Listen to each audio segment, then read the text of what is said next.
Bueno, Alejandro, buenas tardes, Adrián, Carlos, un gusto saludarlos. Soy José Eduardo Lozano y bueno, soy decano de la Facultad de Ciencias Humanas y Sociales de la Universidad de la Costa en Barranquilla y presidente de la Asociación Colombiana de Facultades de Humanidades y Ciencias Sociales. Y bueno, la cátedra, esta es su tercera versión y se constituye en el principal espacio que en este momento tenemos como asociación para generar discusiones, debates, interlocuciones con diferentes actores en torno a temas naturalmente tocantes a los intereses de las ciencias humanas y sociales. Ya hemos tenido la oportunidad de tener en esta tercera versión dos encuentros previos en el marco del mismo eje general de la Claxo en torno a democracia, derechos humanos, que consideramos que puede ser un buen referente en el que podemos, digamos, movernos todos desde nuestras experticias disciplinares y generar precisamente ese espacio de discusión. eh, lo suelen, como en esta ocasión, liderar alguna de las cuatro regionales hacen parte de la asociación en las cuales estamos organizados y obviamente vinculando a las diferentes universidades que las componen. Entonces, esta es en este momento, en la tercera versión, el tercer encuentro de este año. Y bueno, la idea es que precisamente sea un espacio enriquecedor. Agradecer a Alejandro por la facilitación que ha hecho de este momento y a ustedes naturalmente por acompañarnos. La idea, pues, vuelvo y digo, no solamente es decir, bueno, mi línea de investigación es esta y estoy trabajando en esto, sino saber que el público que tenemos, grande, pequeño, porque finalmente esta grabación la vamos a compartir a través de las redes sociales, porque muchas veces las agendas están cruzadas en muchos sentidos, pero la idea es que sea un espacio para el debate, para la construcción compartida de nuevas perspectivas y por supuesto pensando siempre en que estos escenarios de discusión no solo nos enriquecen, sino que vienen a sumar a una mirada analítica de país y de lo que podemos aportar desde nuestras disciplinas. Entonces, muchas gracias a los participantes, muchas gracias Alejandro como persona que ha facilitado todo el proceso de organización. Y bueno, espero que en lo personal y a quienes nos acompañen encontremos en este espacio lo que estamos buscando. Un buen momento para reflexionar, para ver perspectivas y para seguir madurando en una mirada de comprensión de los entornos sociales, democráticos y sobre todo en este caso de derechos humanos. Muchas gracias por el espacio. Vale, José, muchas gracias. Yo quiero agradecer la oportunidad de todas maneras que la asociación pues ofrece para, pues un poco para dialogar con Adrián y con Carlos. A Carlos lo conozco, Adrián, digamos, lo conozco por su producción, eh, pero también es como la posibilidad de encontrarnos tres universidades que están muy cerca en Cali, pero que a veces pues desconocemos cosas que hacemos. Entonces, pues aprovecho esto para presentarlos. Eh, digamos, aquí está Adrián Alzate, que es profesor de la Universidad Autónoma de Occidente, que es sociólogo con un doctorado en historia. No voy a extenderme, digamos, por ninguno de los dos currículos, pero trabaja con el Grupo de Investigación de Humanidades y Artes Integradas. Ha trabajado, digamos, distintas investigaciones sobre memoria, ética, ciudadanía y cultura. Seguramente no agoto toda su producción. Y también está Carlos, que es profesor universitario en la Universidad San Buenaventura de Cali, que es politólogo, magíster en gobierno y con una especialización en opinión pública y mercadeo, que hace parte a su vez del grupo de investigación de problemas contemporáneos del derecho, que es fundador del Observatorio Cali Visible aquí en la Javeriana y, y pues que ha trabajado distintos temas en teoría del Estado y sobre instituciones políticas. Pues estoy yo, que soy profesor en la Universidad Javeriana de Cali, que hago parte del grupo SEIT, del grupo de investigación, y que investigo sobre todo, digamos, élites políticas y partidos políticos.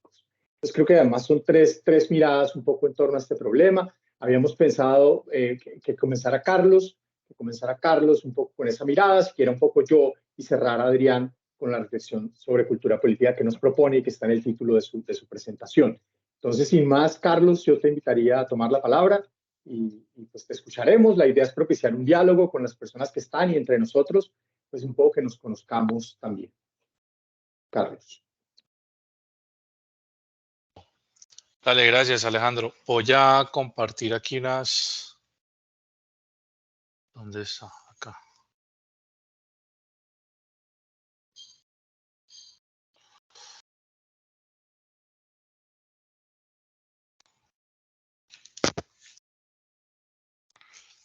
Listo, ¿ya están viendo? Sí, se ve perfecto.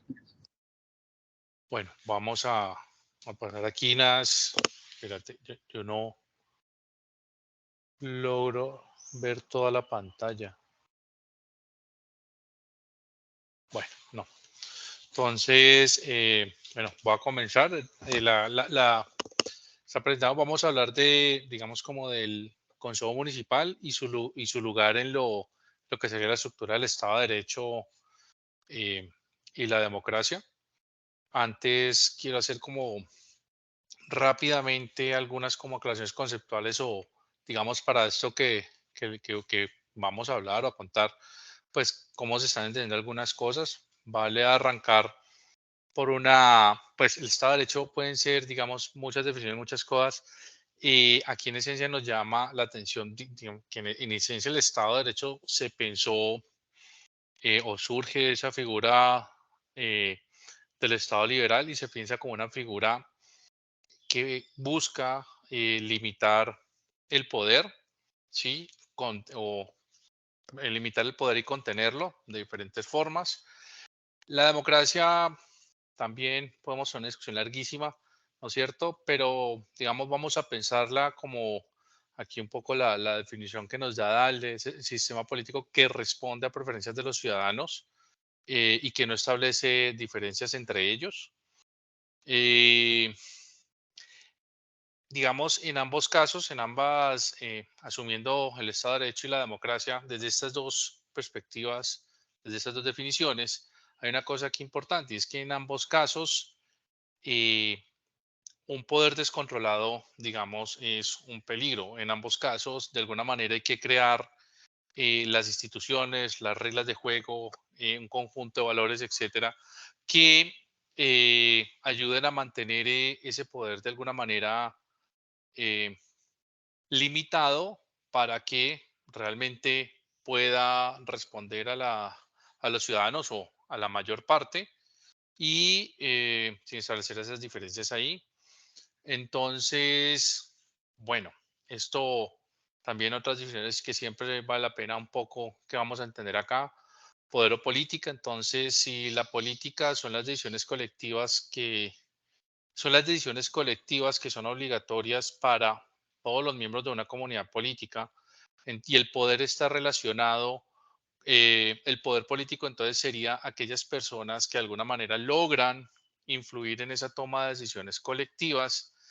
eh, si estamos hablando de los dos sistemas anteriores, pues volvemos a lo mismo. Si ese poder cae en una sola persona podría tomar decisiones que de alguna manera los obligara a todos, lo cual nos expondría a la arbitrariedad. Esto, digamos, como en términos muy generales. Entonces, dentro de esta estructura del Estado de Derecho y las democracias contemporáneas, es muy importante limitar o contener el poder. Y para eso, pues, lo buscamos hacer desde diferentes, espérate que se me cerró, se busca hacer o alcanzar esto de diferentes formas. Aquí voy a mencionar solo algunas, porque sobre todo una que está acá es en la que me voy a detener más adelante.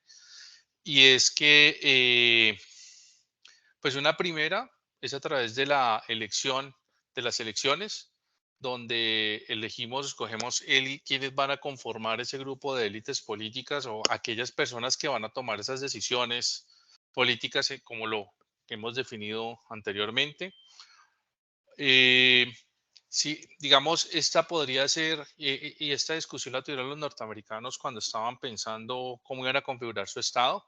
Sí, en los papeles del federalista, Madison menciona que, digamos, esto es importante, esa discusión, pero que no basta con el control de los ciudadanos a través de las elecciones, control que se hace pues cada que hay una posibilidad de reelegir o no a esas élites, sino que en el periodo entre esas elecciones, digamos, ahí podríamos estar expuestos a decisiones arbitrarias, entonces que ese poder hay que establecer otros mecanismos para controlarlos y plantea la idea de división del poder, agregándole algunas novedades a lo que ya había dicho Montesquieu, y el más que de separación de poder, Madison va a hablar de se va a concentrar mucho más en el tema de la importancia de que esos poderes choquen, estableciendo unos lugares en los que la decisión, la toma de estas decisiones no depende de un solo actor, sino que establece una especie de juego de actores con veto, donde uno u otro actor político puede inmiscuirse en los asuntos del otro. Eh, Otras formas, pues, están de controlar el poder, pues, están, otras formas, digamos, más que han surgido más recientemente, como son todo lo que tiene que ver con el control fiscal, disciplinario, lo que manejan las IAs. Obviamente, la ley y los procedimientos establecidos por la ley también suponen un límite al Estado de Derecho en el que se supone este no puede actuar por fuera de de las propias leyes, de los propios derechos que esté establecido. Entonces, pues en este orden de ideas, así funciona, digamos, como el tema de pues aquí un esquema muy sencillo, cómo funciona la división de poderes. Eh, si tenemos diferentes actores, ¿no es cierto? Acá, donde tienen, digamos, estos son como sus conjuntos de posibilidades para la toma de decisiones, donde van a haber unas que prefieren más que otras, digamos, la única forma donde se generan se me va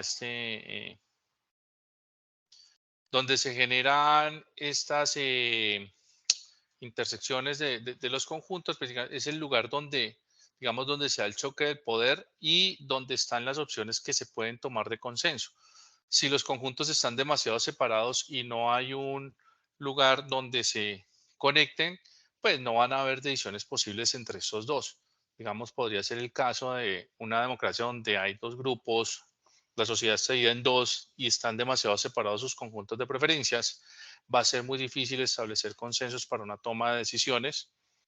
Eh, pero bueno, digamos, entonces aquí se da esto que O'Donnell llamaba la interpenetración parcial O'Donnell llamaba esto la interpretación parcial de poderes. Y aquí hay una cosa importante, y es que este sistema no busca que necesariamente se tomen las mejores decisiones, sino que las decisiones sean lo menos arbitrarias posibles. Y está buscando un poco que los cambios al statu quo sean difíciles, ¿sí? Porque hay que establecer consensos. Entonces, y no mejor en el sentido técnico de que se toman decisiones maravillosas para todos, sino que de una u otra manera las decisiones que se toman se ajustan más o menos a las preferencias de todos, donde la idea, de hecho, es que nunca estemos contentos. Eh, O'Donnell le llamaba esto un sistema de frustraciones mutuas, donde de alguna manera lo que se busca es que todo el tiempo, es que constantemente, de cierta manera, estemos insatisfechos, porque nunca es posible hacer lo que uno quiere, ¿sí? Si siempre se hiciera lo que uno quiere, lo que parece que es lo mejor, pues probablemente estaríamos en un régimen autoritario, en una dictadura, donde nosotros hacemos parte de ella y estamos del lado de los que toman las decisiones. Ahora, ¿cómo funciona entonces este sistema en la administración municipal nuestra? Ya para ir entrando al tema de los consejos. Eh, digamos, el tema de la división de poder, aquí vamos a hablar de la división de poder, se puede dar en muchos niveles, ¿no es cierto? Aquí estamos, y nos interesa el tema, la división del poder para toma de decisiones políticas, ¿sí? Que tienen que ver con las decisiones más importantes para gobernar una sociedad. Normalmente esas decisiones a nivel nacional se toman entre Congreso y Presidencia, a veces entran ahí a jugar los otros actores que tienen la posibilidad de evitar o frenar la decisión. En el caso del Congreso, pues decisiones que cambian la Constitución, los actos legislativos, las leyes estatutarias, pues tienen control o revisión de la Corte Suprema, que ya en el pasado hemos visto, revisan más que la forma. Y en el nivel municipal, bueno, departamental y municipal, porque ahí podríamos hablar también de las gobernaciones y las asambleas departamentales. Entonces, en el nivel municipal, la administración municipal en nuestro sistema está dividido entre dos instituciones que podríamos pensar que son la alcaldía municipal, de la que hacen parte perdón, la alcaldía municipal, de la que hacen parte otras, digamos, de ahí se desprenden otras organizaciones que hacen parte del Estado local, y el Consejo Municipal. La verdad es que las decisiones en el nivel local, las decisiones políticas, digamos, las más importantes que de alguna manera establecen la normatividad bajo la cual se van a regular muchas cosas dentro de la ciudad, se toman entre la alcaldía y el consejo. Eh, Tienen que establecerse una especie de consenso eh, entre estas dos instituciones. El consejo tiene la capacidad de iniciativa, pero sobre todo en estos casos, casi siempre, digamos, el poder del consejo es más de carácter reactivo, tiene la capacidad de rechazar o de modificar las iniciativas de la alcaldía. Si al alcalde lo eligen para que haga un programa de gobierno a través de un plan de desarrollo, pero el consejo también lo eligen y el consejo lo que puede hacer es ese plan de desarrollo que le presenta el alcalde, frenarlo. ¿Y por qué digo eso? Porque buena parte de las decisiones que comúnmente se toman en el nivel local no pueden ser de iniciativa de los concejales. ¿Sí? Los presupuestos, un empréstito, bueno, los planes de desarrollo, muchas de estas, digamos, tienen exclusividad en términos de la iniciativa de la alcaldía, pero eso no quiere decir que los consejos no tengan ningún poder ahí, porque, como yo le digo, lo pueden modificar. También lo puede rechazar. En esos temas, lo que suele suceder, sobre todo en el Consejo de Santiago de Cali, es que lo modifiquen. Entonces, en esa medida, pues yo me he interesado en revisar el tema del control político y aquí quiero hacer una claridad. Eh, en términos de la normativos, si uno va y mira el reglamento del Congreso, el reglamento de los consejos, los de las asambleas, el control político y en el mundo, digamos, de los periodistas, en las comunicaciones y en la ciudadanía en general, la acepción más habitual de entender el control político se entiende como la capacidad, digamos, la capacidad que tiene una institución como el Consejo Municipal de citar a debates de control a funcionarios, debates que podrían devenir o convertirse en una moción de censura. Esa es una forma de entenderlo y es la que está establecida en las reglas, pero acá, por la explicación que hemos dado anteriormente, pues yo el control político lo he entendido más como la capacidad que, porque además, digamos, de la forma de controlar el poder para para limitarlo, para contenerlo, para que no se expongan, digamos, para evitar que sea arbitrario.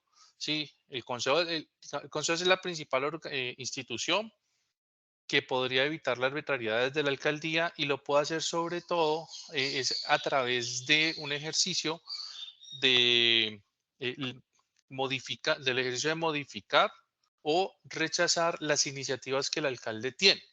Iniciativas que se manifiestan en proyectos de acuerdo que para volverse realidad tienen que ser acuerdos. ¿Sí? Si un alcalde quiere hacer un gran proyecto de infraestructura, va a necesitar probablemente, casi con toda seguridad, que el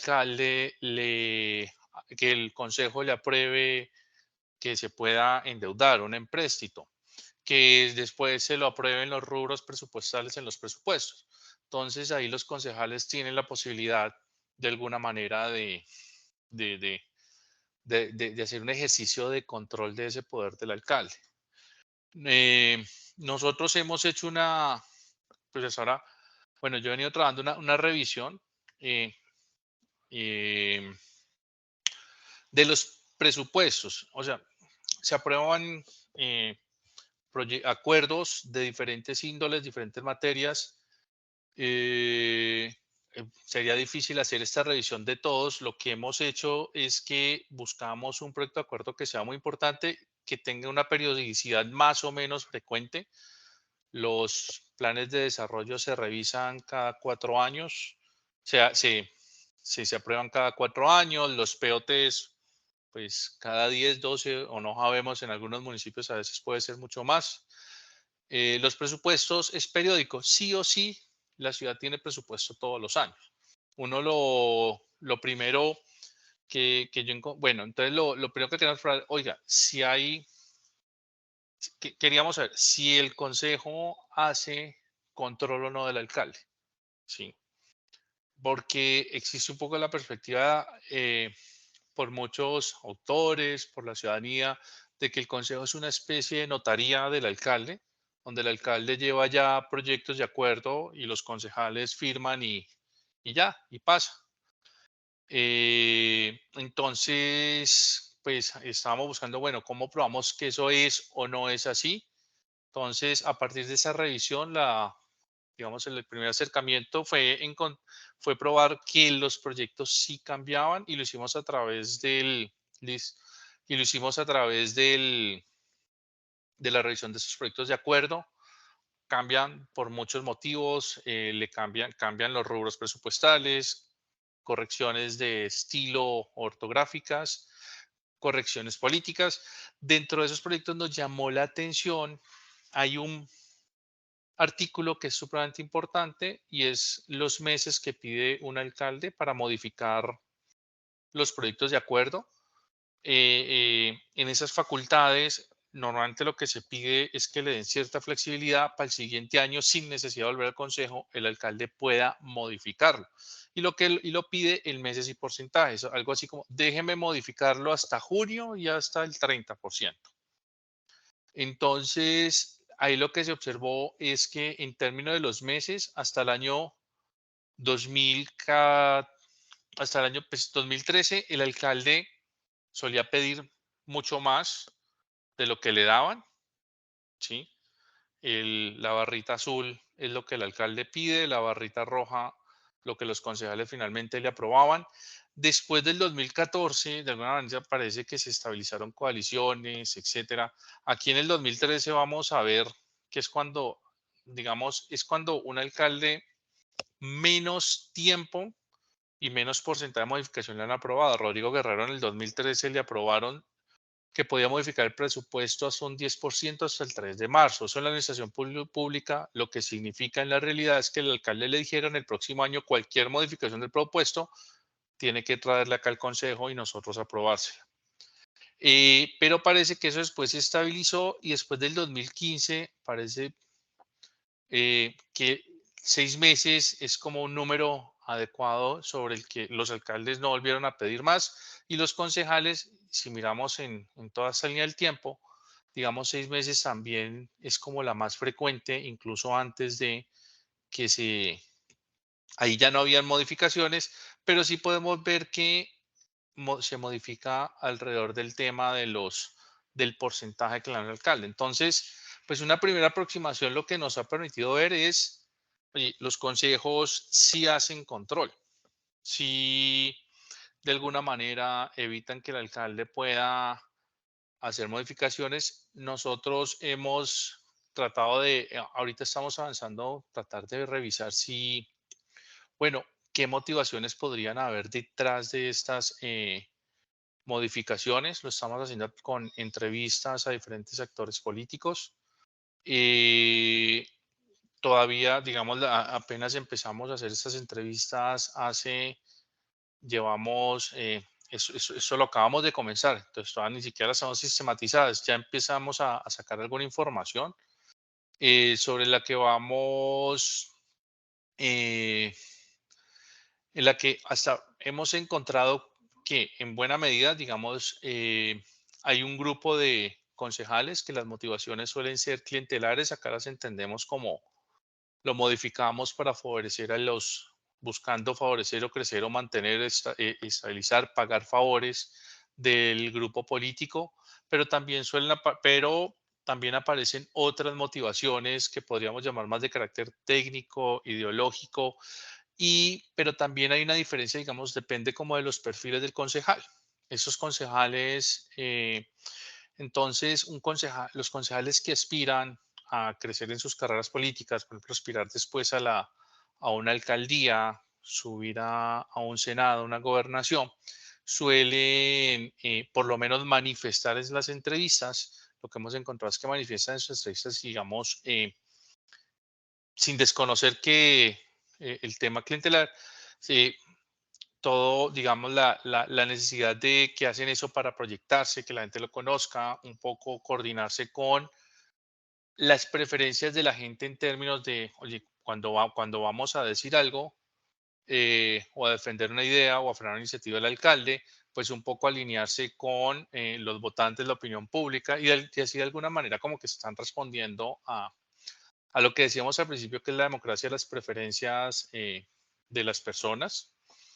Entonces, pues para cerrar esta, digamos como, no sé si breve reflexión acá alrededor del consejo, un poco va alrededor bueno, la importancia del consejo en el nivel local es que primero es el órgano de representación por excelencia y en términos, y cuando de, esa representación de alguna manera es la que está encargada de garantizar que esas decisiones que se toman entre el alcalde y el consejo se ajusten en la medida de lo posible más a las preferencias de los ciudadanos, al menos a la mayor parte posible. Hasta ahora lo que hemos encontrado es ese ejercicio pasa con muchas limitaciones. Los consejos, bueno, esa parte no la hablé ni alcanzo uno acá, tienen una serie de limitaciones legales, procedimentales muy altas que debilitan muchísimo su capacidad de este ejercicio de control. Por ejemplo, solo por poner una, el tema de que cualquier modificación que se haga que tenga repercusiones presupuestales debe venir con la autorización del alcalde. Entonces, pues ahí de entrada eh, limita un poco la autonomía que tienen ellos para ese ejercicio de control. Entonces, no sé, bueno, eso era lo que les traía, Alejandro. Espero, no sé si cómo es la dinámica ahorita, preguntas o más adelante hacemos la conversación. Sí, Carlos, yo les propondría, yo voy a empatar contigo y Adrián al final y luego abrimos un poco para conversar. Ahora, digamos, yo creo que digamos, mi presentación, digamos, empata con tu planteamiento y te aprovecho para preguntarte, ¿la presentación se ve bien en este momento? Sí, Sí, sí. Perfecto, gracias, porque, digamos, a mí también me interesa, yo arranco a las 2:40, a mí también me interesa mucho pensar digamos, el tema de las elecciones y su capacidad para servir los dos propósitos que tú le identificas, y es que, digamos, por un lado la posibilidad de limitar el poder y por otro lado la posibilidad de expresar las preferencias.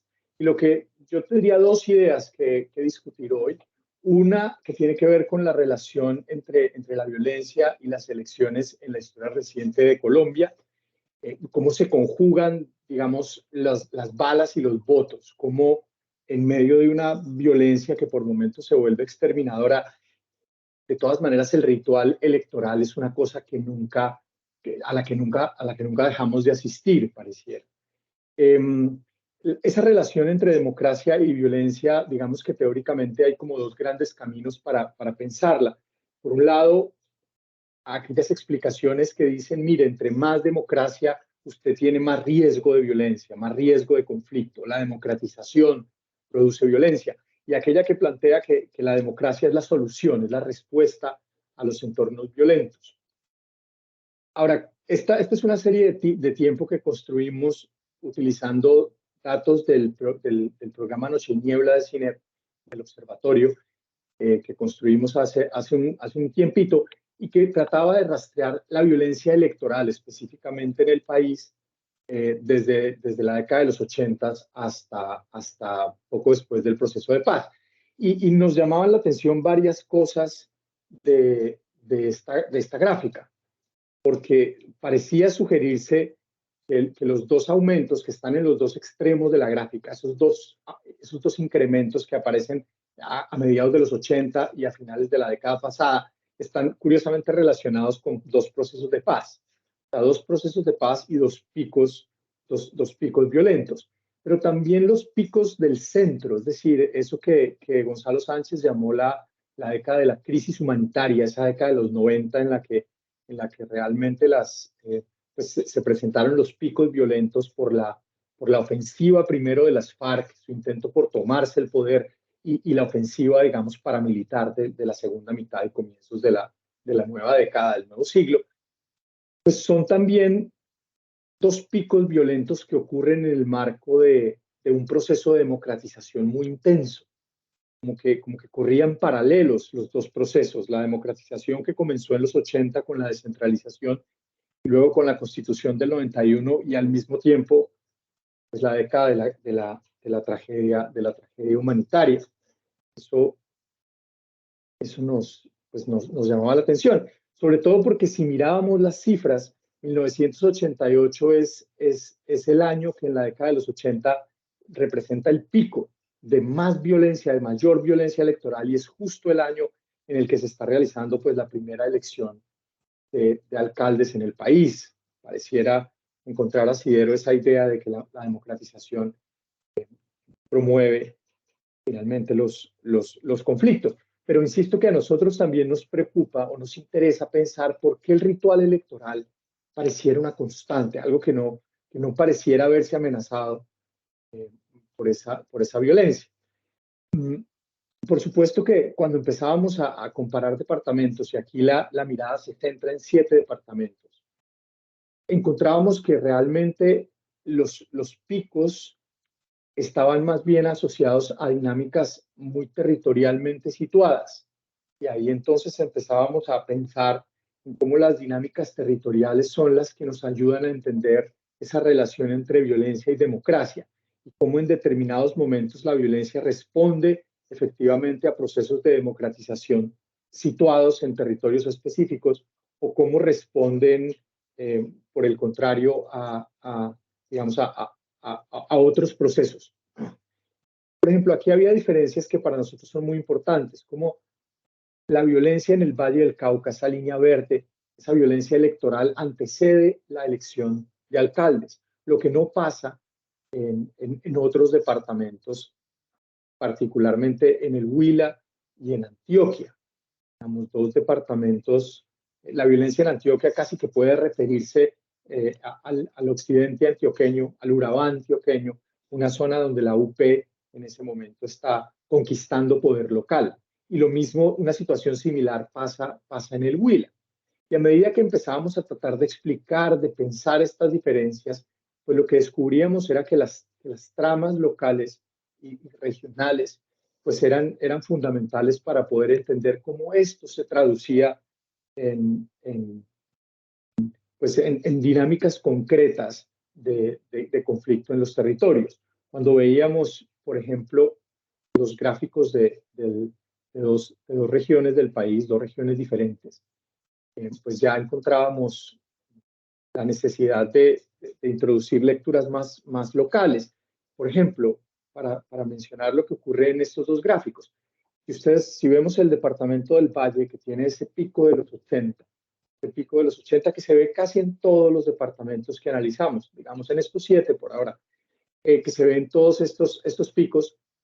Sin embargo, la dinámica de la violencia electoral en la década de los 90 es muy diferente, es muy distinta. Si uno ve en el caso del Huila, por ejemplo, esa violencia que comienza temprano, comienza en el 95, en el 96, que es el año de la ofensiva fariana más significativa, del año en que las FARC trató de, digamos, los años en los que las FARC van a boicotear elecciones de manera sistemática y van a enfrentarse a la clase política en algunas zonas del país.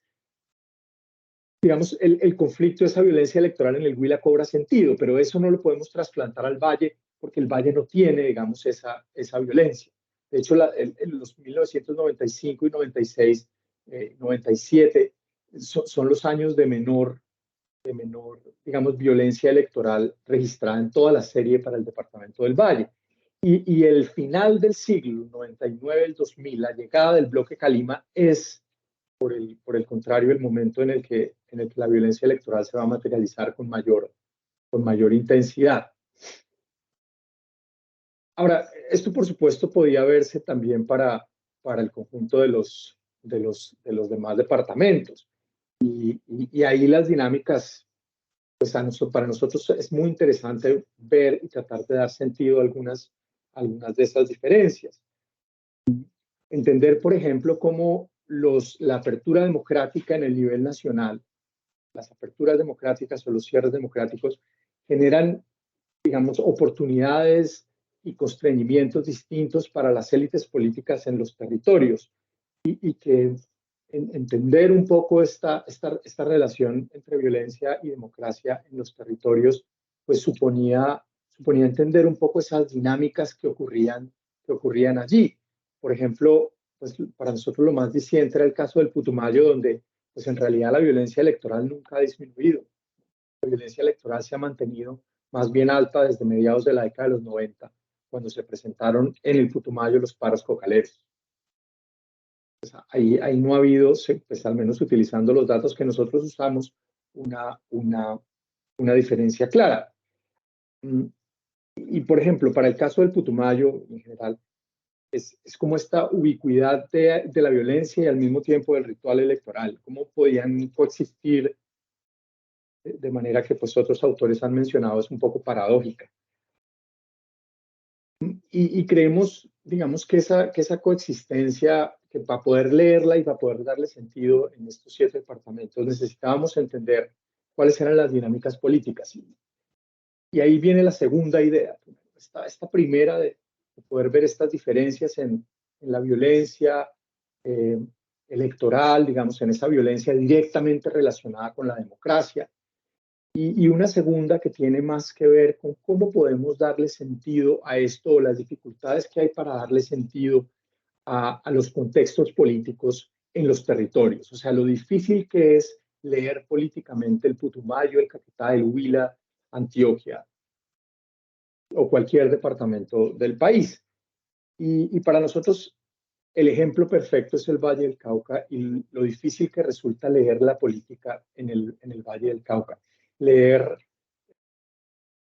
digamos, el comportamiento, poder darle sentido al comportamiento de nuestras élites políticas, de esos actores que efectivamente acumulan poder político, como lo decía Carlos, poder para decidir en los asuntos públicos. De suerte que el segundo ejercicio que nosotros intentábamos hacer era leer, obviamente, los contextos políticos en estos departamentos. Y cuando encontrábamos el Valle, veíamos lo difícil que resultaba leer políticamente el Valle, porque estas 3 imágenes son de un libro que se produce en 1988, que no debe dejar pasar desapercibido para los politólogos y politólogas vallecaucanos, y es un libro que expone las características de la primera elección de alcaldes. Y la lectura que ellos hacen del Valle, la lectura política, es una lectura que funcionaba muy bien en la década de los 70 y comienzos de los 80.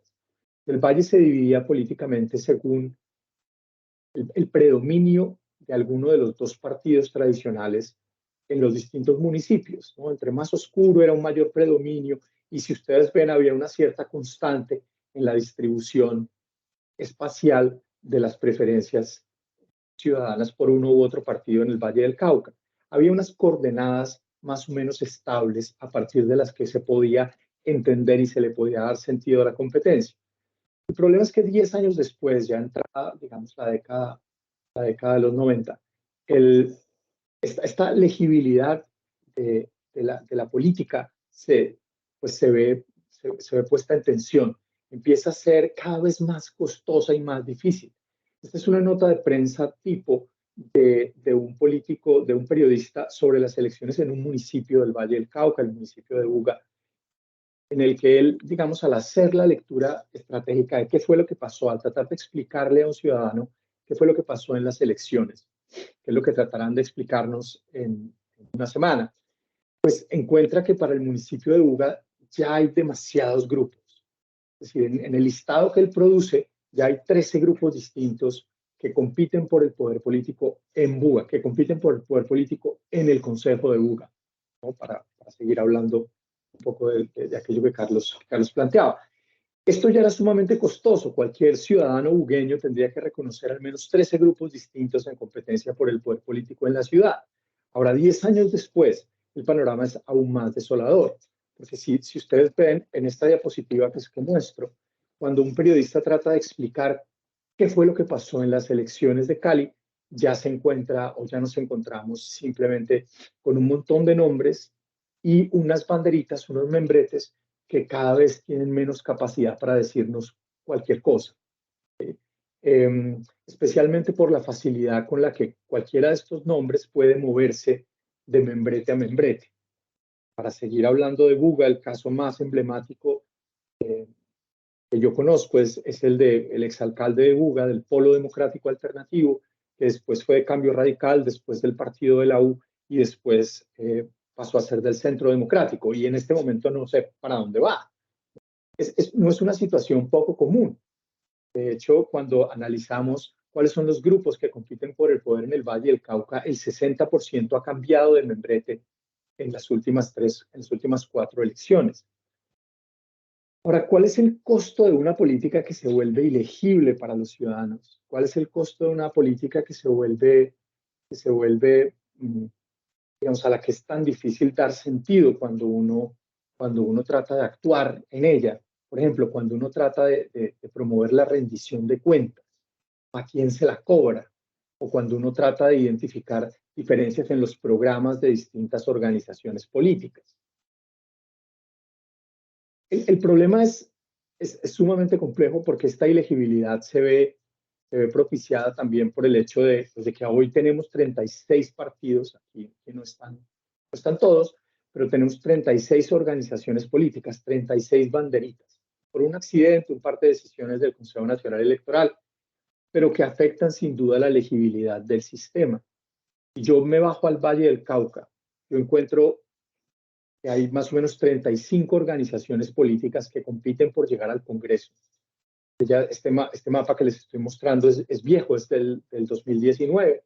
Habría que actualizarlo con las nuevas banderitas, pero en realidad las 35 organizaciones siguen existiendo, solo que ahora usan distintos membretes partidistas, algunos más estables que otros, pero en realidad son 35 las que tratan de llegar al Congreso, las que tratan de llegar al Congreso. Ahora, esas 35 conviven con un montón de organizaciones locales y cuando uno ya baja al nivel local es que la cosa se vuelve mucho más compleja. En Buenaventura, el principal puerto de Colombia, que está en el Valle del Cauca, hay 5 organizaciones grandes, 17 organizaciones pequeñas y otras 2 grandes en la zona rural. Entonces, cada municipio termina siendo un microcosmos de organizaciones locales y leer la interacción entre esos grupos pues resulta sumamente costoso. Y entender, por ejemplo, las lógicas de la violencia, de cómo la violencia electoral no solo pasa por la presencia de actores armados, sino por su relación con unas élites políticas cuya interacción realmente nos cuesta mucho trabajo leer y le cuesta mucho a los ciudadanos leer. Esta ilegibilidad pues es la que nos ha motivado a hacer este tipo de trabajos, la ilegibilidad de la interacción entre las élites políticas y lo costosa que resulta para la democracia. Un poco, para que se hagan una idea, es más o menos como luce una representación gráfica de cómo luce las elecciones en el Valle del Cauca, 3 grupos grandes, en Cali, perdón, 3 grupos grandes, un montón de grupos pequeños compitiendo por el poder. Ahora, si uno tratara de ver, digamos, las relaciones entre estos grupos grandes y los pequeños, pues este es más o menos el mapa que produce. Y uno no esperaría que el ciudadano pudiera leer coordenadas tan complejas de la interacción entre sus élites políticas.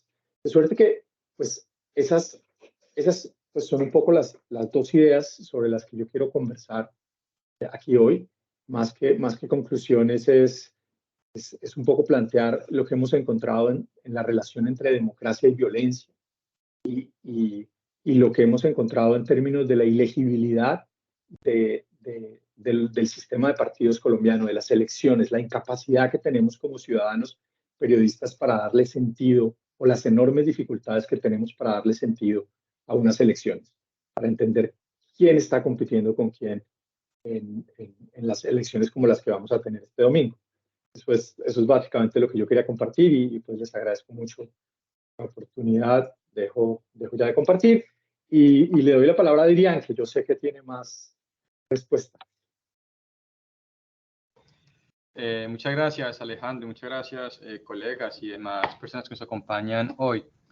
Y me voy a conectar mucho con lo tuyo y también con lo de Carlos, como las inquietudes de fondo. ¿Cierto? En estos 15 minutos voy a hablar sobre esa relación justamente entre democracia y violencia en Colombia, pero lo voy a hacer más de una perspectiva histórica. Y no es que vaya a hacer una genealogía de esta relación o de los problemas que ustedes han discutido a lo largo de décadas o de siglos. Lo que voy a hacer más bien es lanzar algunas ideas, algunas preguntas sobre qué pasaba con esa relación entre democracia y violencia en un momento muy específico de nuestra historia, que es el momento del régimen federal, o el régimen de la Constitución de Río Negro, entre 1863 y 1885, que fue el momento en que fuimos los Estados Unidos de Colombia. Y a partir de allí lo que quiero hacer es suscitar una reflexión sobre algunos rasgos de la cultura política colombiana del siglo XIX y sobre cómo esa cultura política tiene algunos ecos, ¿cierto? De alguna forma, que se ven en discursos, actitudes y prácticas políticas más recientes. Y todo ello para terminar en unas consideraciones finales, o más bien planteando unos interrogantes sobre los retos que esos ecos pues, plantean a una construcción de una cultura de paz en nuestro país, pensando nuevamente en estos contextos de democracia y violencia. Y voy a dialogar mucho con lo que decía Alejandro, porque justamente me voy a centrar también más adelante en la relación entre violencia y elecciones. ¿Y por qué me voy a centrar entonces en el periodo de los Estados Unidos de Colombia? Y lo hago porque en ese contexto específico, la pregunta por la relación entre democracia y violencia tuvo una importancia crucial. Y no solamente porque era una democracia muy atravesada por la violencia, sino porque el contexto constitucional, el contexto legal, el contexto institucional, el contexto intelectual, político, entonces, pues hacía que esa pregunta o que esa relación estuviera en el centro mismo de la discusión sobre la naturaleza y el funcionamiento de la democracia colombiana. Y porque durante ese periodo, al menos en algunos círculos, pareció existir cierto consenso alrededor de la idea ya cambia total. De que la violencia era Claro. o podía ser, tenemos aquí un micrófono. Lo único que yo digo es, pero a Dylan no le quedará. Hola. Ok, seguimos. Que durante ese periodo pareció existir, al menos en ciertos círculos, cierto consenso alrededor de la idea de que la violencia era o podía ser un elemento consustancial al juego democrático. ¿Bien? ¿Y qué tenemos entonces en ese periodo federal que lo hace tan particular? Y aquí simplemente voy a hacer una caracterización muy breve de lo que hubo durante esas décadas. Tuvimos un régimen federativo de 9 estados soberanos, cada uno con su propio gobierno, con sus propias constituciones, con sus propios códigos, con sus propios ejércitos, de hecho. Tenemos un amplísimo catálogo de libertades cívicas y políticas irrestrictas. Y tenemos aquí algo, y aquí comienzo a conectar con lo que decía Alejandro, un electoralismo casi permanente. La Constitución del 63, en comparación con las anteriores, disparó el número de puestos públicos sujetos a elección, dispara también el número de procesos electorales, y como no hay un calendario electoral unificado para toda la federación, cada estado tiene un calendario electoral distinto y básicamente el proceso electoral en todo el país puede demorarse un año. Y por supuesto, trae consigo ampliación de la ciudadanía, lo que incrementa el número de votantes. Y todo eso hace que en Colombia el electoralismo sea permanente durante esos años, que haya un estado de contienda y de zozobra electoral casi permanente, y donde la producción del sufragio, es decir, hacer posible el sufragio, termina convirtiéndose en el motor central de la vida política, y no solo a escala nacional, sino también a nivel local. Y a eso sumémosle unas prácticas políticas que no se limitaban al mero ejercicio del voto, una ciudadanía muchas veces informal que se practicaba con gran intensidad en la calle, en la plaza, en la imprenta, en el club político, en los campos de batalla. Y a eso le sumamos también un discurso político compartido por muchos, legitimado hasta cierto punto constitucionalmente, en donde la rebelión se considera un derecho y la violencia se va a considerar una forma legítima, aunque extrema, de hacer política y de ejercer la ciudadanía. Y digo que se legitimaba constitucionalmente porque la Constitución de Río Negro, justamente en su polémico artículo 91, no cerraba las puertas a las rebeliones. Lo que hacía era establecer mecanismos para regularlas, para humanizarlas, para resolverlas por vías políticas. Todo este conjunto de factores tuvo unos resultados muy complejos y llevaba a viajeros extranjeros, como a un ministro británico, a calificar este régimen como, y abro comillas, la obra maestra de la democracia enloquecida. Es un término hermoso para designar lo que pasaba en ese momento. Y una de las características de esa democracia enloquecida era la violencia. Una violencia que se expresaba de muchas formas. Se expresaba en rebeliones y levantamientos armados. Durante este periodo tuvimos 2 guerras civiles nacionales y decenas de levantamientos y golpes de Estado a escala local. Una violencia muy localizada, un poco como lo sugería Alejandro, muy vinculada a contextos locales, pero que también se expresaba en hostigamientos entre miembros de clubes políticos y comités partidistas, que se expresaba también en fraudes y en violencias asociadas al sufragio, a niveles altísimos de violencia electoral. Y aquí me quiero detener un poquito, ¿cierto? Porque para muchos historiadores el periodo federal fue la época del fraude, la época dorada del fraude, de la manipulación electoral. Allí era frecuente que autoridades locales ejercieran intimidación y violencias para disuadir a los votantes contrarios o que usaran la ley para invalidarle su derecho al voto. Era común también que los comicios se cancelaran a la fuerza o que las urnas se alteraran, se desaparecieran, que los registros de votantes y de votos se anularan o se alteraran. Y poco para sintetizar esto, el lema, el infame lema del electoralismo de la época era el que escruta, elige. Y más allá de eso, del fraude, eran unas elecciones que se vivían de manera muy intensa. Y se vivían de manera tan intensa que hasta cierto punto y en muchos contextos, pues esa línea que divide la agitación y el fervor electoral de la violencia armada, pues termina siendo supremamente tenue. Casi como que si las elecciones y la violencia fueran 2 partes de un mismo proceso. Y tenemos casos como las elecciones presidenciales de 1874, que terminan con el levantamiento armado en Magdalena, o en el 73, donde hay al menos 4 brotes de violencia importantes, locales, pero importantes.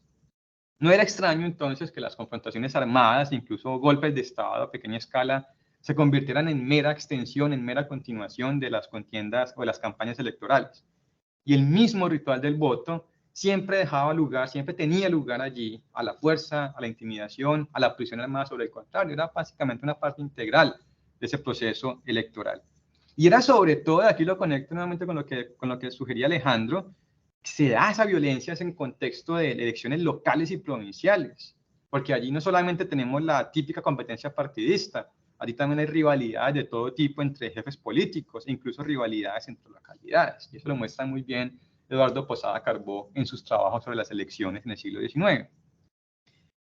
Y todo este panorama pues ya nos pone sobre la mesa ese vínculo tan estrecho que había entre democracia y violencia durante el periodo.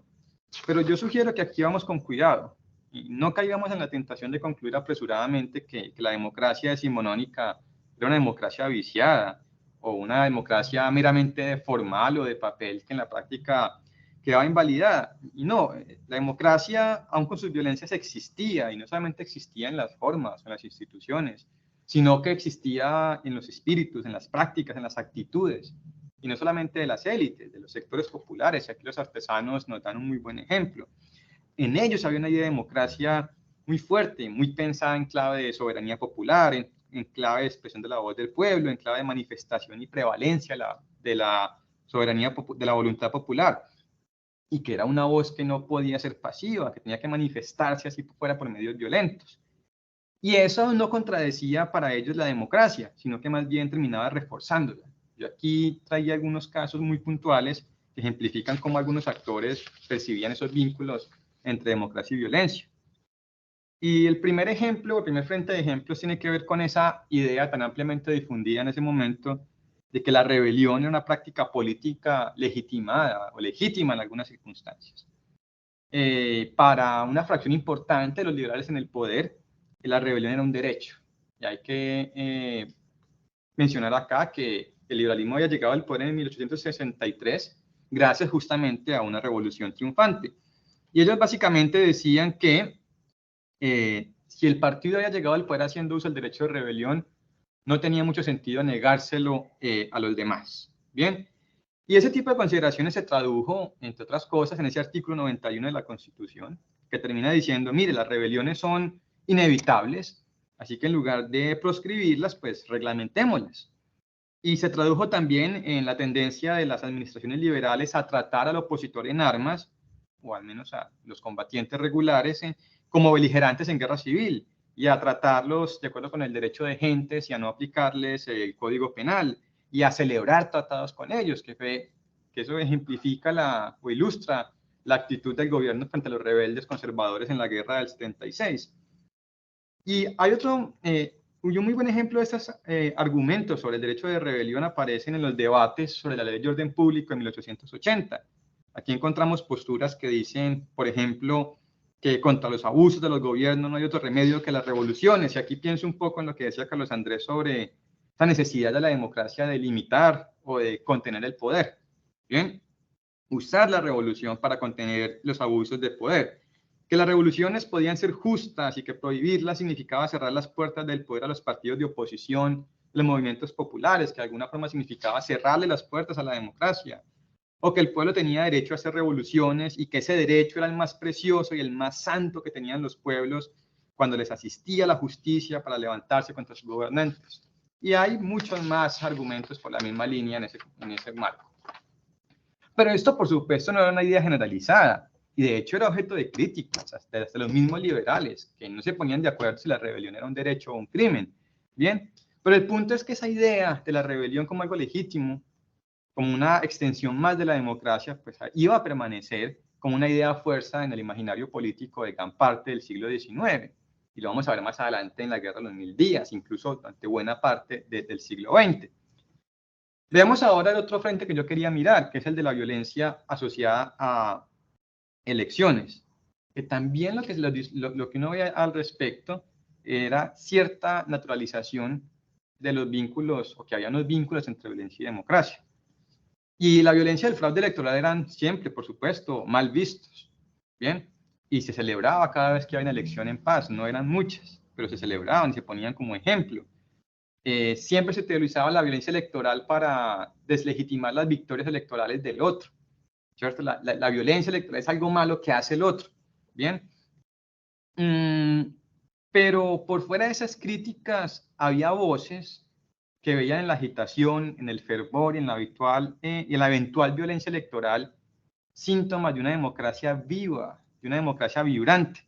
Por ejemplo, en 1867 un periódico decía, por ejemplo, que ese calor eleccionario que tan fácilmente desembocaba en violencias en momentos de elecciones era síntoma de una virilidad democrática, una democracia viril. Y algunos años después, otro periódico, el Diario de Cundinamarca, animaba a los votantes con argumentos como este, que se prefería las agitaciones y las borrascas de la democracia a la calma vulgar de la indiferencia. De alguna forma esa violencia era muestra de una democracia viva, vital. Y eso ya nos plantea un reto. Yo titulaba mi presentación como los retos, ¿cierto?, que tienen. Y allí hay primero un primer reto que tenían los movimientos cívicos y políticos eleccionarios que se dan a las tareas de pedagogía política. Y era, bueno, cómo contrarrestamos esas prácticas violentas, esas prácticas fraudulentas asociadas al sufragio y cómo de alguna forma promovemos una democracia no violenta. Y cuando uno ve las asociaciones, las sociedades democráticas, las sociedades científicas, las sociedades eleccionarias, los distintos periódicos que durante el siglo XIX emprendieron campañas de pedagogía política, lo que vemos es que ellos tenían una tarea allí de lograr que se votara primero, porque el abstencionismo era un problema, como es ahora, y que se votara bien. Y que se votara bien significaba que se votara de manera autónoma, se votara de manera independiente y que se votara de manera pacífica y legal. O sea, había que producir el voto, pero por medio de prácticas distintas a la violencia, a la intimidación y al fraude. Y en esto se invirtieron montones de tinta, montones de papel, ¿cierto? En familiarizar a los votantes con la legislación y los procedimientos electorales, en darles herramientas para identificar y prevenir fraudes, en convencerlos de que hay que votar con decisión, pero sin violencia.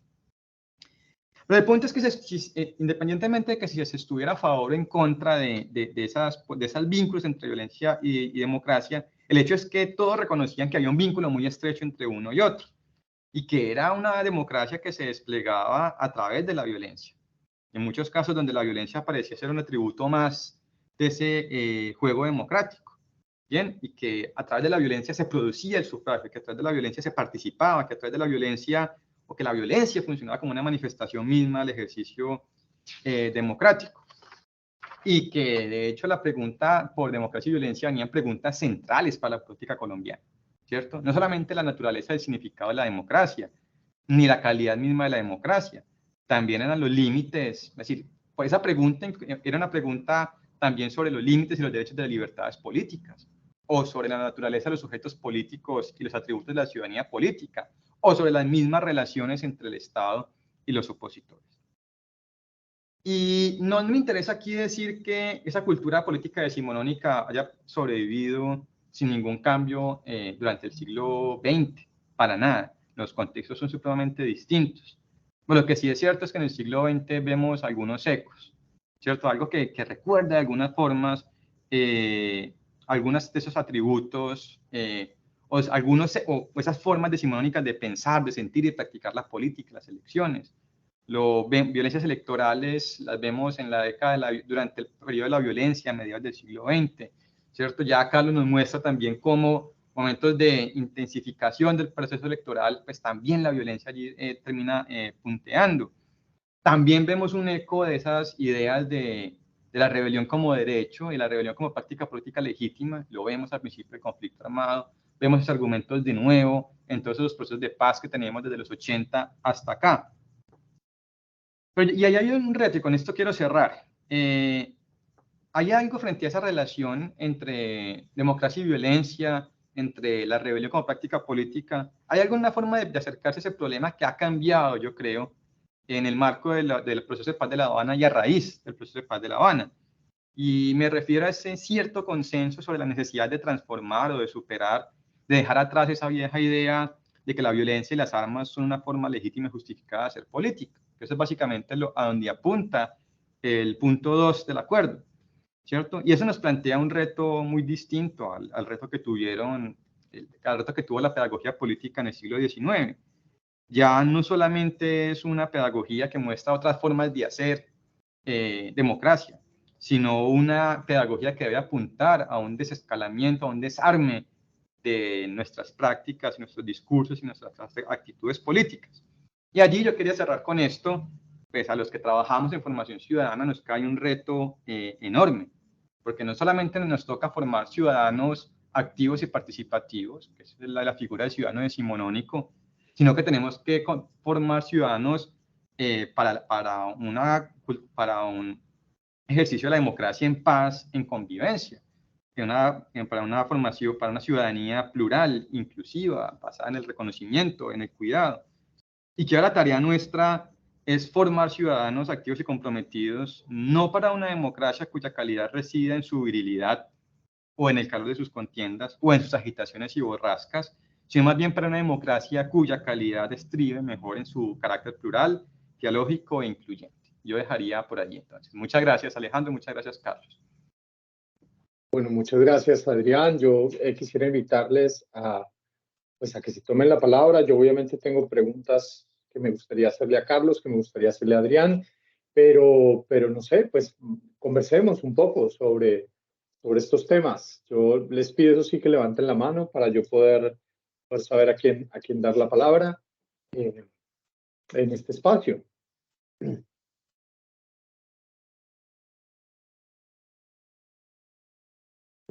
Y si no se animan aún, pues yo sí quisiera, digamos, hacerle preguntas un poco a ambos. Igual pueden dejar la mano levantada, que por ahí he visto una, pero digamos, Carlos, yo sí me pregunto, obviamente desde la idea esa de la legibilidad y de cómo le doy sentido yo a lo que pasa en el Consejo y a lo difícil que resulta, digamos, que exista, por ejemplo, rendición de cuentas o que las elecciones sirvan para expresar preferencias ciudadanas en un contexto en el que uno no, pues difícilmente puede entender quién es quién. En Cali hay 290 candidatos al Consejo. Y en ese sentido me pregunto si no podríamos pensar y si no convendría pensar en que los consejos municipales deben ser reemplazados por algo distinto, o que algo debe, digamos, cambiar en el plano institucional allí. Y también me preguntó Adrián, obviamente desde lo que yo trabajo, y es Es decir, yo pensaba en esa democracia vital. Yo sí encuentro, obviamente, hay varias conexiones entre algunas digamos, entre cosas que uno ve. Eso de la rebelión inevitable, yo creo que es algo que muchas personas piensan en el país, e incluso, eh, digamos, la animosidad como un atributo de las democracias vitales.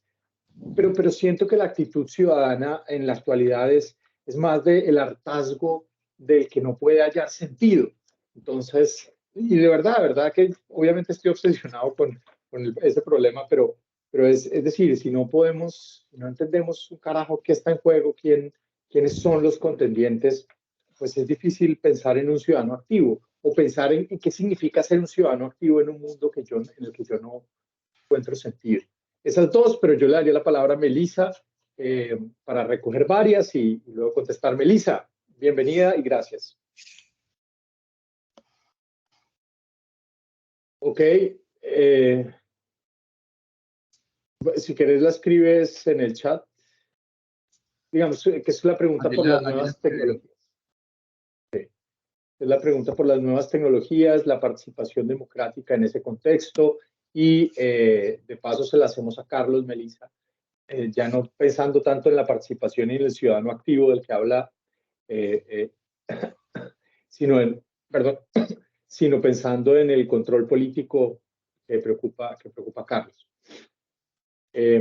¿Alguien más? ¿Alguien más quisiera hacer una pregunta antes de que cerremos esta tanda? Bien, en ese caso, John también. John, dale y luego le damos la palabra a Adrián y a Carlos. Sí, ¿pueden escucharme? Sí. Digamos, ¿cómo se entiende? Digamos, durante el siglo XIX, el uso de la prensa como tribuna política fue fundamental, principalmente para conformar, digamos, los bandos, tanto en las guerras civiles como en la participación política. ¿Cómo podemos comprender desde esa dinámica una época como la actual, donde digamos que la prensa ya no tiene el control total de la opinión, sino de ahora en adelante, digamos, desde un chat, desde las plataformas, hay más posibilidades de expresar opiniones políticas? ¿Cómo podríamos entender ese contraste, digamos, de las nuevas conformaciones políticas que se vienen creando con nuevas tribunas que nos provee, digamos, las redes sociales? Ok, perfecto, muchas gracias. No sé, Adrián, Carlos, cualquiera de ustedes dos que quisiera empezar. Si quieres, Bueno. que arranque Carlos y yo también. Dale. Dale. Yo también había alzado la mano, yo tenía una pregunta ahorita ahí para, bueno, no varias, pero vamos a comenzar con lo que hablaba Leandro. Yo cuando arranqué a investigar este tema en concreto, o sea, el consejo como desde esta perspectiva, estaba tratando un poco como de justificar o decir que los concejales, además porque yo trabajé varios años en el consejo, es allá de decir que los concejales sí hacían algo o para algo servía lo que hacíamos allá. O sea, estaba tratando de buscar evidencia para contar que algo hacemos, ¿no? Desde mi experiencia propia, yo recuerdo que hacíamos cosas muy chéveres. Hoy me lo pregunto, pues pues claro, algo hacíamos, pero no estoy muy seguro hoy en día de que eso haya tenido alguna importancia o consecuencia real en el plano político de la ciudad, ¿sí? Yo lo que veo, a ver, yo lo primero que encontré es, bueno, es que esa perspectiva de esos actores con posibilidad de veto y que supuestamente el que no puedan hacer lo que quieran y ese control de alguna manera iba a terminar beneficiándonos a la mayoría o a todos, yo quería ver si eso estaba funcionando. Yo hasta ahora lo que estoy viendo es que, y creo que en parte por lo que dice y la investigación, digamos, de Alejandro, eh, eso no funciona del todo bien porque si los ciudadanos sea, como que le falta una pata a esa mesa, no son solo esos dos actores, sino que ese grupo de, digamos, consejo alcaldía, de alguna manera no sienten que los están mirando, eh, no sienten que le tienen que rendir cuentas a alguien más allá que a sus estructuras políticas, a su movimiento. Entonces, pues el ejercicio del control sí pasa, pero cada vez estoy menos seguro como de qué tanto eso es bueno, ¿sí? De qué tanto eso está produciendo, digamos, o sea, si requiere un cambio, no, si eso sí nos está sirviendo para algo, ¿ya? Yo miro algunos casos y a veces digo, bueno, pues en este caso fue mejor haber tenido consejo, ¿no? Cuando le rechazan, por ejemplo, a Oriana Ospina en un proyecto a finales del año pasado, ahorita olvido el nombre, donde iba a requerir todavía más recursos de los que ya le habían aprobado. Y la justificación que dieron varios concejales en ese momento es, oye, este man le hemos aprobado unos empréstitos, mucho dinero, y no ha ejecutado. El nivel de ejecución es muy bajo, ¿cómo le vamos a aprobar más? Entonces uno dice, bueno, en este caso fue mejor haber tenido un consejo que un alcalde que hubiera podido hacer lo que quisiera, ¿sí? Como en ese, no sé si es demasiado poco, pero el tema es que si le falla la otra parte, dije que son muchas formas en las que funciona el control. Entonces, la de la rendición de cuentas y la de rendición de cuentas medida en las elecciones, ¿sí? La de reelegimos o no. Cuando la gente vota realmente no tiene ni idea qué pasó en el Consejo de los 4 años anteriores, ¿sí? Y ahí yo recuerdo que a un concejal que teníamos de vecino en una currila que hace ya como 10 años, y ese concejal decía, cuando llegaba al recinto, decía otra vez aquí llegando al manicomio. Y nosotros le preguntábamos, y yo le pregunté una vez, pero ¿por qué le dices el manicomio como aquí al recinto, a la plenaria? Y él se refería a los concejales como el grupo de loquitos. Y este concejal lo que decía, pues usted no nos ha visto, como hablamos con grandilocuencia, como si un poco gente nos estuviera escuchando cuando hablamos en estos debates, cuando realmente nadie ni nosotros mismos nos escuchamos lo que decimos acá en el debate, pero hablamos pues demasiado. Entonces, pues un poco, yo no sé si cambiarla, o sea, otra institución o de pronto reformarla. El Consejo, mal que bien, es una de las instituciones más antiguas que tiene nuestra, pues digamos como instituciones, es de las que más podemos rastrear más atrás en el pasado, ¿sí? El Consejo nos viene de la colonia y se remonta a la península ibérica preconquista, ¿no es cierto? Y siempre, independiente de si era en contextos democráticos o no, siempre ha sido un lugar importante de representación de los poderes de las sociedades en las que se encuentran, ¿sí?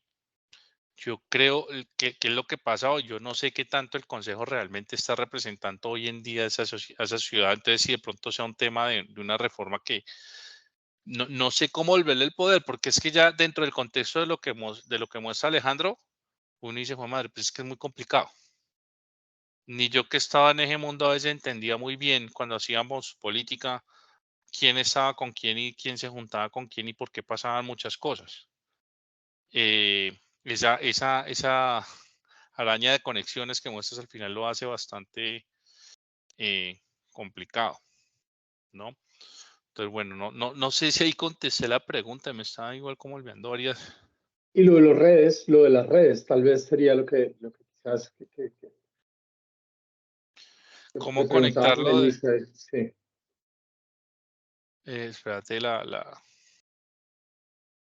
No, que tenía que ver sí, con las nuevas tecnologías, ¿no? Y eso. cómo pueden favorecer? Pues es que yo creo que las nuevas tecnologías, más que favorecer la institución, es que las nuevas tecnologías podrían incorporarse, y no sé si formar un nuevo conjunto de reglas, pero de alguna manera, claro que pueden ser importantes para el ejercicio del control de concejales y alcaldía, pero las nuevas tecnologías nos pueden aportar mucho más, o sea, en términos de participación directa en algunas decisiones de parte de la ciudadanía, Claro que podrían ayudar, pero yo siento que mientras sea tan confuso el panorama electoral en términos de cómo, o sea, de por sí a los ciudadanos no les interesa, es costoso, es difícil estar informados de la política. Entonces ahora creo yo es mucho más complicado si aparte de eso tenemos esta maraña de movimientos y grupos que no sabemos muy bien qué son, dónde están.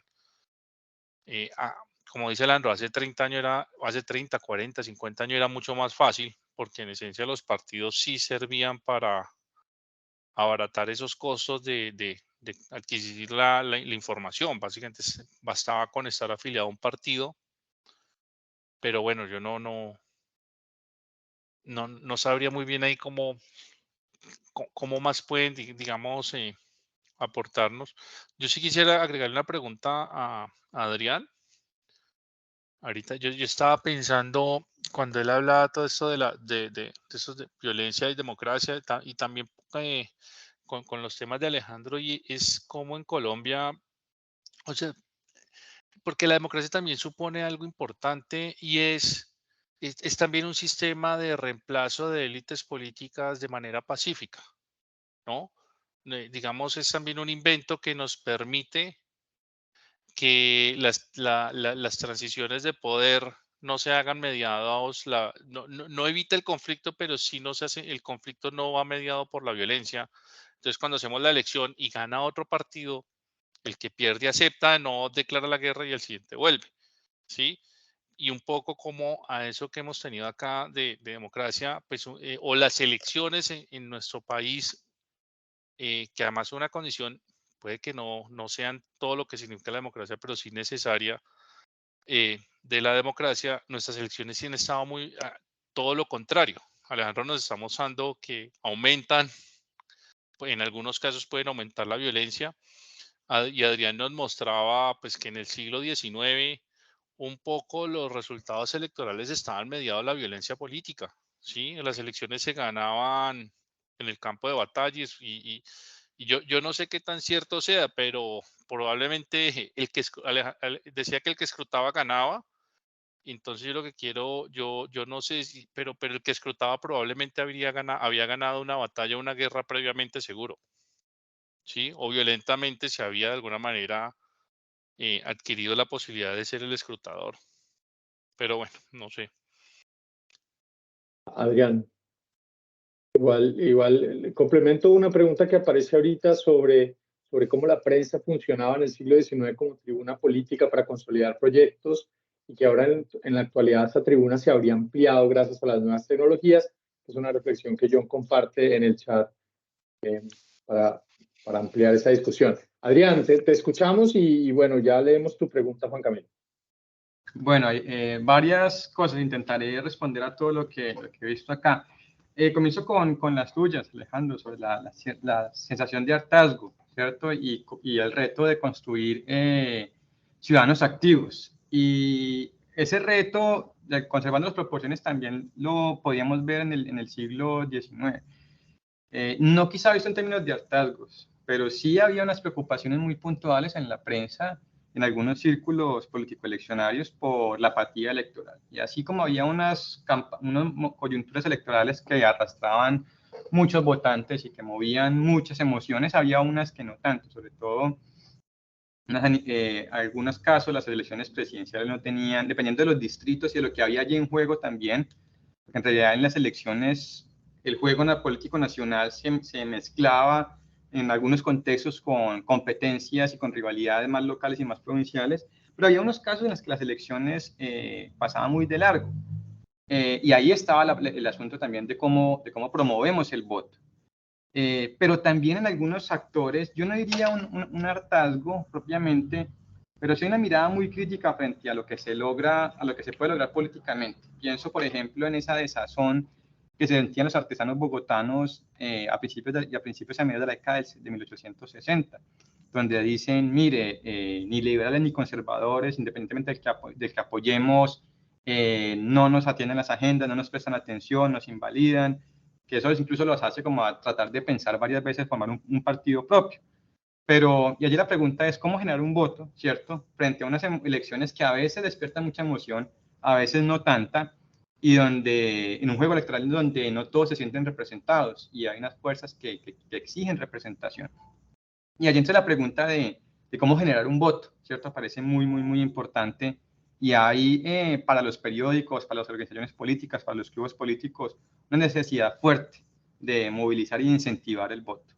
Y allí es una tarea compleja. Pero existía la preocupación, no en la misma términos exactamente de ahora, pero sí había una preocupación por mover. Y en algunos sectores sí se ve esa sensación de hartazgo o de decepción, que en muchos casos también llevaba como a la inactividad política. Frente a la prensa, el uso de la prensa, y sí era muy importante como tuvo una política en el siglo XIX, pero yo creo que la reflexión más que todo tenemos que hacerla, para relacionarlo también con lo que pasa ahora, es con las comunicaciones, con los medios de comunicación. La prensa fue clave en el siglo XIX, pero yo diría más que la prensa, la imprenta. Y todo lo que logró, todo lo que cambió en la cultura política colombiana con la llegada de la imprenta, porque con la imprenta no solamente se sacaban periódicos, se sacan panfletos, se sacan hojas sueltas, se sacan pósters, y la prensa era una forma grande, importante de difusión de ideas políticas, pero no era la única. Recordemos que la prensa pues la lee y la consume el que sabe leer y escribir, el que sabe leer, y estamos en un momento en el que el analfabetismo es enorme. Entonces hay otras formas de consumir los contenidos, otras formas de consumir y aproximarse a las ideas políticas. Entonces tenemos las sociedades democráticas, donde la gente que no puede leer la prensa va a que se la lean, y va a que les cuenten y van a que los instruyan de alguna forma. Hay otras formas también de involucrarse en política, y pasa por la prensa, por supuesto, pero yo no diría que la prensa fue importante, pero yo no diría que tiene como ese control total. Bien, y ese papel que tuvo en el siglo XIX y a finales del siglo XVIII también, pues valdría la pena plantearlo ahora, pero no en clave exclusivamente de prensa, sino el papel de los medios de comunicación. Y así como vemos campañas sucias hoy en las redes de desinformación, también las vemos en la prensa del XIX, por supuesto. Es una pregunta importante allí para trabajarla. Frente a los repertorios sobre el funcionamiento de las elecciones para facilitar relevos de poder, cambios de élite, es muy complejo en el siglo XIX, sobre todo en el contexto del régimen federal. Y en general en el XIX, pues la política era un juego de suma cero en gran parte, ¿cierto? Donde el que gana es muy difícil que suelte el poder y es muy difícil que sea sujeto de relevos por vías electorales. Los cambios más grandes de poder de un partido a otro en el 19 se dan en buena parte del siglo es por la fuerza. Y esas victorias por la fuerza se ratifican después, cada tanto tiempo, en elecciones que están muy controladas por el bando ganador. De ahí el fraude, de ahí la violencia, pero también de todas maneras había cierto grado de legitimidad en las elecciones. Ya uno puede ver, por ejemplo, en ese relevo que hubo al interior del Partido Liberal a finales de la década del 70, en la década del 80, que tuvo una mezcla allí como de elecciones y guerras, ¿cierto? Pero en la gran mayoría de los casos, el que escruta elige y el que podía escrutar, como lo sugería Carlos, era porque en algún punto estuvo allí, porque llegó a través de una guerra, ¿cierto? Y los relevos eran relevos violentos, y las elecciones, más que garantizar esos reemplazos, esas renovaciones, lo que hacían era asegurar, era un instrumento más de hegemonía de unos partidos que lograban imponerse sobre todo por la vía de las armas. Yo dejaría por ahora ahí, Alejandro. Vale, yo antes de darle la palabra a Marisabel, señalaría que pues tenemos una pregunta en el chat que hace Juan Camilo, que tiene que ver un poco con estas amenazas a las democracias que vienen de movimientos fundamentalistas o radicales de derecha o izquierda que promueven la negación de la pluralidad, y un poco cuál debería ser la respuesta y en qué medida deberíamos estar en capacidad de defendernos de esas voces que amenazan la pluralidad y en última la democracia. Esa sería una que tendríamos ahí y que está vinculada, digamos, a lo que está pasando en el continente y en el planeta. Y María Isabel, te daría la palabra también. Vale, gracias. ¿Me escuchan? Sí. Bueno, yo quisiera plantear como pues 2 preguntas, pero también un poco reflexiones. Yo sé que no, quizá no hay una respuesta única, pero la primera tiene que ver un poco el por qué en el Valle del Cauca, pues un poco también desde mi percepción, no se ha podido consolidar como un liderazgo a nivel nacional, más allá de Dilian Francisca Toro, y digamos que esta dinámica, por así decirlo, se repite en todo el suroccidente colombiano, a excepción de Paloma Valencia, que es payanesa, ¿no? Como que los grandes líderes y lideresas en términos políticos, pues se han concentrado en Bogotá y algo de Antioquia, pero no sé, digamos, cómo ustedes leen esa situación y por qué el Valle del Cauca, pues como que no ha logrado potenciar, digamos, ese liderazgo a nivel político, pero ya en una escena nacional. Y lo otro es que también tiene que ver con esta pregunta es cómo superar el abstencionismo. No sé qué tan de acuerdo estén, por ejemplo, con el voto obligatorio, porque la gente sigue sin votar.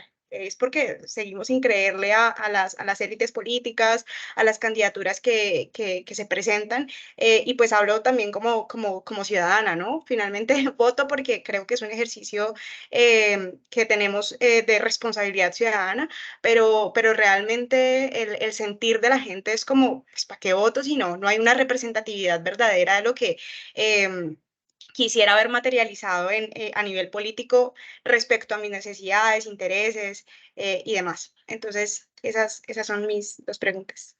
Gracias. Ok. No sé si alguno quisiera comenzar o quieren que comience yo. Pues yo tengo lo de Dilian. Una cosa pequeña de lo último. Yo creo que parte de ese desencanto tiene que ver con lo que expone Alejandro, pero también hay que ponerse, o sea, también, y respecto a lo que yo expuse, yo creo que la gente también desconoce muchísimo la intencionalidad del sistema, ¿ya? Y demanda de los políticos o del sistema o del régimen, cosa, vainas que de hecho no están pensadas para que pasen. Lo que decía ahorita, o sea, el sistema de alguna manera busca que todo el rato todos estemos algo insatisfechos con los resultados con las respuestas que nos produce, porque pues no puede, porque si estuvieras todo el tiempo contenta, probablemente harías parte de una dictadura, o un régimen autoritario, ¿sí? Y sobre el tema de la abstención, desconfío bastante o sea, del voto obligatorio, pues podríamos aumentar el nivel de participación, pero no sé si la calidad de cómo vota la gente o si eso cambiaría muchísimo el resultado. eh, en el sentido de si tenemos todos los problemas que tenemos ahorita de que la gente no quiere votar, pues van a salir a votar igual. O sea, no creo que se vayan a informar o consumir más información para estar mejor informados y conocer mejor lo que pasa en el mundo político para salir a votar, ¿sí? Eh, entonces, bueno, no desconfiaría mucho de que eso realmente mejorara los resultados de lo que estamos teniendo hoy. Yo digamos, mencionaría,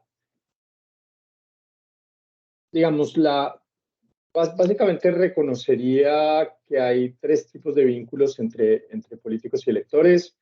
eh, Básicamente los programático-ideológicos, los carismáticos y los clientelistas. Y cuando la política pierde sentido para la gente, que me parece muy interesante, por ejemplo, lo que propone Adrián, que señala, y lo estoy seguramente tergiversando, oiga, no es nuevo esa sensación, pero digamos, en el contexto actual, la lectura que yo hago es que los vínculos programáticos se diluyen, que las campañas ya no le ofrecen nada a los ciudadanos porque saben que no tiene sentido, y se potencian otro tipo de vínculos. Ahora, el vínculo carismático es difícil de construir, y sobre todo cuando el vínculo clientelista es tan fuerte, que es una de las tesis de los argumentos que se han dado para explicar por qué, por ejemplo, aquí no ha habido grandes proyectos populistas del estilo de los que han existido en otros países. Entonces, para pensar un poco lo de Juan Camilo y de este tipo de proyectos que amenazan la pluralidad, creo que incluso los países como Colombia, altamente fragmentados, donde los vínculos clientelistas son muy fuertes, pues dificultan la aparición de estos liderazgos carismáticos. Ni siquiera, digamos, creo el Álvaro Uribe de 2003 llega a ser un político carismático del nivel de los que existieron en otros países de América Latina. Digamos, en el Perú de los orígenes del APRA, en el que realmente, digamos, el político es un iluminado, un enviado de Dios. Y a Uribe se lo reconocía por trabajar de sus devotos más acérrimos, pero no por sus cualidades sobrehumanas. Entonces, por otro lado, nos queda ese vínculo clientelista y hay organizaciones y políticos que apuestan mucho por ese vínculo clientelista, que dependen básicamente de la construcción de organizaciones que solucionan demandas cotidianas. Eso es el clientelismo, es una máquina para la solución de demandas cotidianas, cosas que la gente realmente necesita.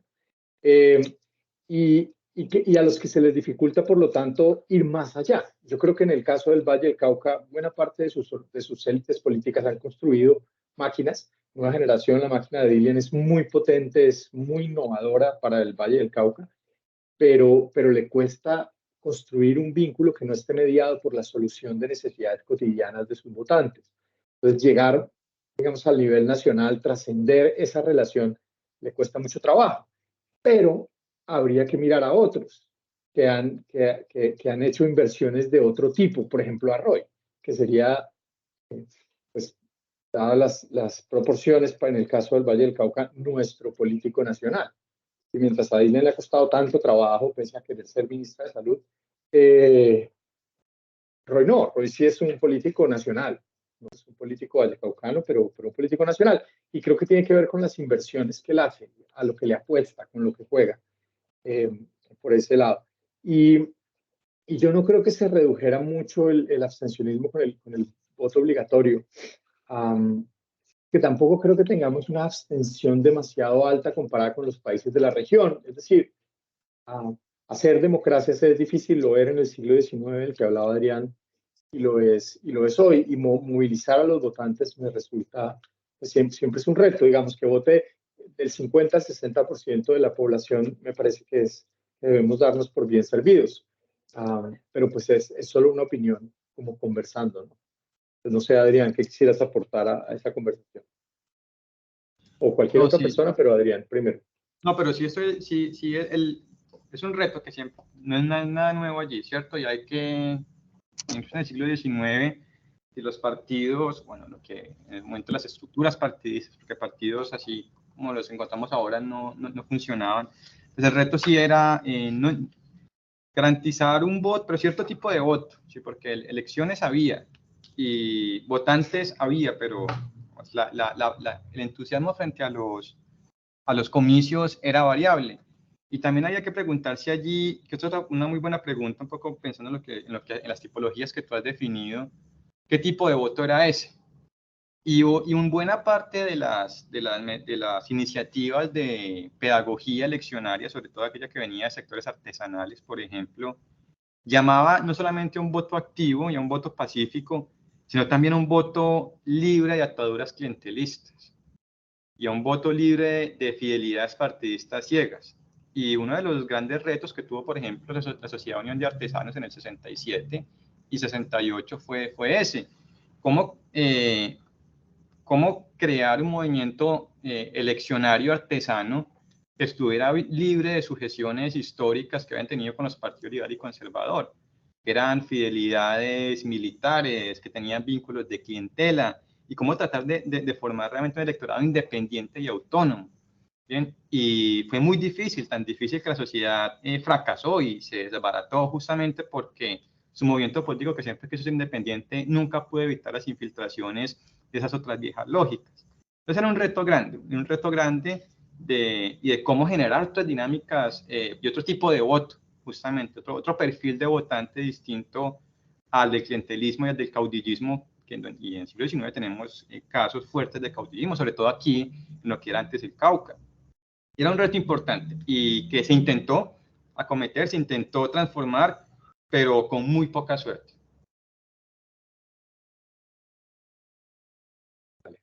Bueno, perfecto. Les preguntaría nuevamente si tienen algún comentario, alguna pregunta para animar esta conversación.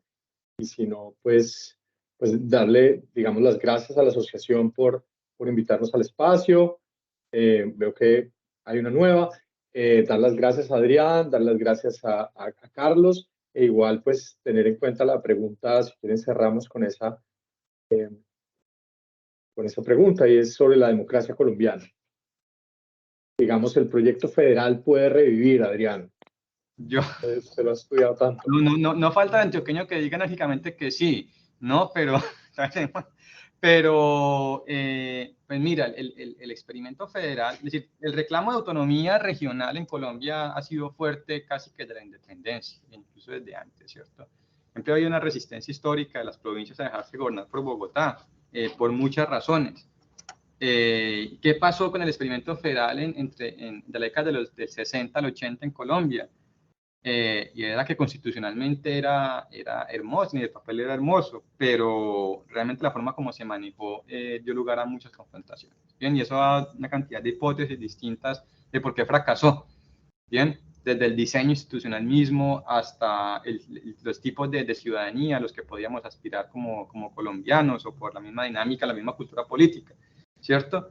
Pero yo creo que en el marco de la Constitución del 91 y con esas políticas con esa mirada de descentralización, un poco esos reclamos de autonomía se fueron aliviando. Yo no creo que pensar en una sociedad federal, al menos en los términos en los que lo hubo durante la época de los Estados Unidos de Colombia, que eran unos estados con unos poderes enormes, donde el gobierno de Bogotá era un gobierno mínimo, con muy pocas atribuciones, que era un simple árbitro más o menos.